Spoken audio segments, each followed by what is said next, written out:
Hello and welcome to another Demon 212 NGC review. Today I'm going to be taking a look at Super Smash Bros. Melee, which if you've never played it before, it's basically a fighting party game, and I personally think it is not only the best in the series, but the best GameCube game released. But if you're only just getting into it because of the VC one and you've never played them before, this is what's different about this one. You can now take pictures in-game. You can view even more records than you could before. You can have very basic options still, unfortunately. There's now a trophy system where there's trophies throughout the game. You can get them on levels and on bonus games, and you can also pay coins to get them in a little lottery random thing. There's all sorts of trophies from all sorts of games, ones you'll have heard of, ones you won't have heard of, and it might even get you into like some of the games that you've never heard of, which is a really good thing about it. The one-player modes, there's all sorts again. There's training, there's stadium modes where there's multi-man melee, which is just basically fighting a load of faceless wireframes. It's very naff. The home run contest, which is basically fighting, well, a sandbag and whacking it as far as you can do. Again, very naff. The target test returns, which is brilliant. The events are new, I'll go on to them a bit later. You've then got the main modes, classic mode, which is just fighting a load of matches, adventure mode, which is the one I'm about to show off, and all-star, which I'll cover just after adventure mode. But basically, classic mode, again, you just fight matches, get a boss, stuff like that. Because basically, the adventure mode is, as well as actually fighting people along the way, you've also got sections like this where you're actually on a side-scrolling level, or you might be quickly trying to climb this barren cave type thing before it explodes, or go across one of the F-Zero tracks while the crafts are even actually like driving around and crashing into you and stuff, and you're still a character like this, you're not in a craft or anything. It's just madness. Every now and then though, as I say, you can still have fights, so some of them are predetermined. They're actual fights, as in it just starts you on one of the real stages and you fight characters, but others are like this, where you're going across the level and all of a sudden you just find yourself in a fight. The only downside to the adventure mode really is that it pretty much never changes. It's always the same things time and time again. The only way to actually get some changes are basically by being so well at it that it throws new things at you. Like, for example, if you beat the Kirby team incredibly quickly, you'll fight a giant Kirby. If you beat this level on a certain time, I won't say what, just to not to spoil it, then you'll fight Luigi on the next stage instead of Mario and stuff like that. At the end of actually beating levels though, whether it's on adventure mode or normal mode, you'll get that screen there which tells you the stats that you've done and things like that, and your points and stuff. The points basically go towards the continue system, as do, to be fair, the coins on this one now. So you've got to be careful about dying, because it's not just points you lose, it's coins towards the lottery and the trophies and stuff. So that's basically classic and adventure mode explained. All-star mode, it's simple. You beat everyone on the roster. That's it. You get it after you unlock the final character, and then you face everyone on the roster, and after every match, because sometimes you fight 1, 2, 3, etc., so then you get the chance to get a heart and stuff and heal yourself, but you've only got a certain limit on them. But anyway, that's that. This mode is one of the events. I've simply got 7 seconds to kill Captain Falcon. That's just one of the events. There's 51 overall. There's some absolutely mad ones, some that are not just incredibly hard, but some that are just incredibly stupid. Like one of them, which I believe the one I've just went on here, where you're fighting a fellow bounty hunter and you've got to be the one to kill the character. You've got to be the one to kill Bowser over here. If the computer kills it, you fail. So it's just genius. I love the event system, and I personally thought that in Brawl it was a bit of a letdown because they were just too easy. And the final single player mode I want to show off is the target test, which I mentioned earlier. Basically, the whole point is you've got a timer and you have to destroy all the targets throughout a level in as fast as time as possible. The reason I love them is because each one's unique to the character, and in order to do them you have to actually know that character incredibly well. And I just find it a great test of skill basically for knowing the characters and stuff. And it really is just a fun little mode. But once you've done all the single player stuff, you've thankfully got one hell of a multiplayer. This is personally one of my all-time favourite multiplayer games.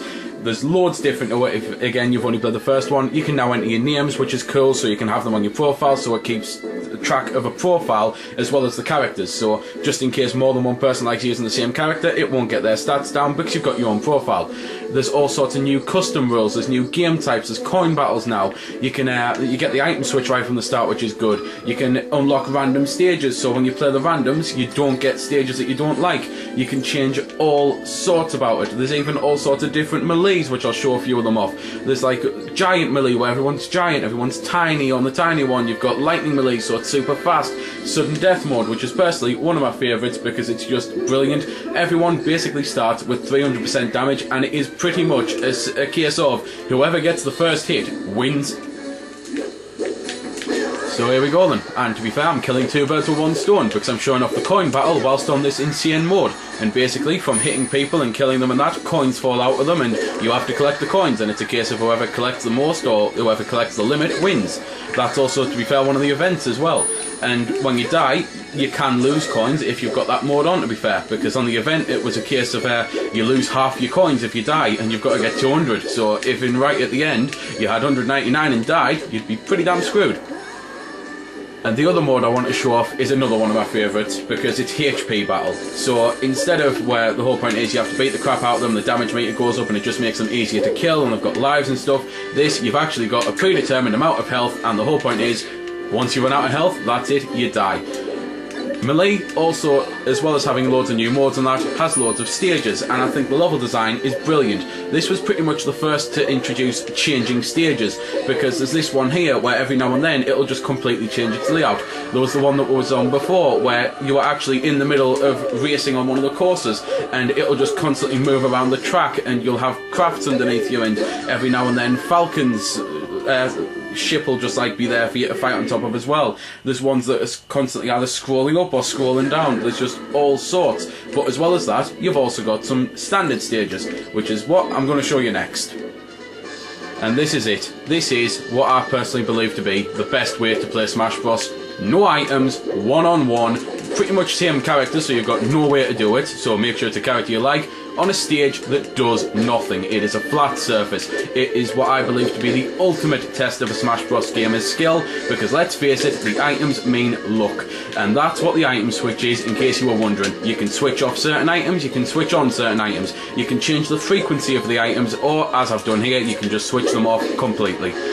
Another great thing about the game, as well as looking great for the time, it sounded amazing. And I know I'm not doing it justice by only letting you listen to one track, but I'm going to let you listen to a little bit of this one while me and my brother have a personal grudge match.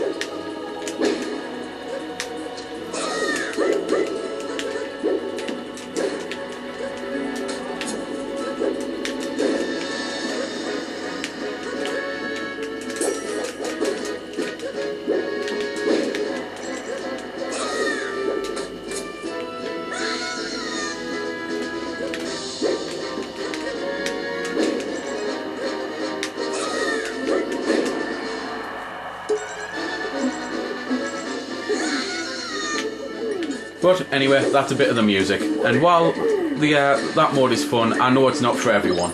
But very quickly before I go on, I personally believe that the character I am now is the coolest on the game. Not because of the best, I just think that Black Kirby from Game & Watch, so a Game & Watch Kirby, just looks so damn cool. I think he's completely useless, but at the same time I think he just looks incredibly cool. But anyway, as I was saying, pretty much the only thing I've got left to say is to go more in depth in the fighting. In case you're wondering just what the hell's going on, because you might have never seen a Smash Bros game before in your life, it's basically a bunch of Nintendo characters who've all got signature powers and some not so signature. For example, Ganondorf, who plays nothing at all like you'd expect him to. And basically they've all got their own special powers and signatures and stuff, and as I say, you just kill people, but it's a mad fun game. But I don't think Melee's perfect, because it's one of those things that this pretty much started the clones. Now I know the first game had Luigi, but let's face it, we knew he was going to be a clone of Mario right away, and on this, Luigi's actually completely different, but there are so many cloned characters on this. For example, Dr. Mario, who is Mario, Pichu, who is Pikachu, Ganondorf, who is Captain Falcon, etc. And the most annoying thing about the clones is, they're actually better for the most part.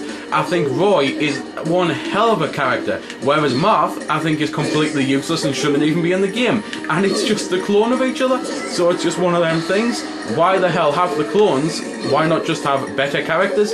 And more to the point, why not just put in more characters, or hell, have less characters, because that'd be less annoying than having a bunch of clones.